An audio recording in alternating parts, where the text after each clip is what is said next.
আদ্রিতের বাবা আকাশের সঙ্গে ঝগড়া করছে তখন শুভ মনে মনে বলে, সেদিন আমিও আকাশ সেনকে এই কথাটাই বলতে চেয়েছিলাম যে দোষ শুধু আদির একার নয়, এখানে মোহনারও দোষ আছে।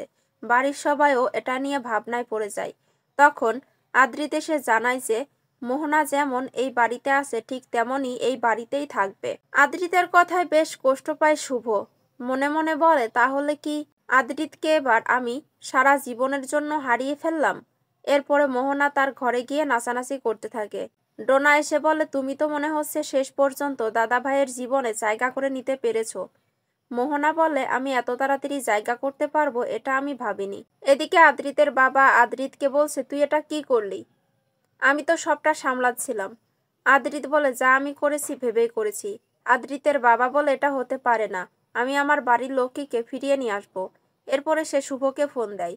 শুভ তার শ্বশুরমশাইকে বলে দেয় যে তুমি আমাকে নিতে আসবে না, আমাকে আমার মতো থাকতে দাও। আমি ওখানে কিসের জন্য ফিরে যাব? আমার স্বামী সন্তান সংসার কিছুই তো আমার নেই। এদিকে আকাশের মা আকাশকে বলছে, তুই যেটা করছিস সেটা কিন্তু ঠিক করছিস না।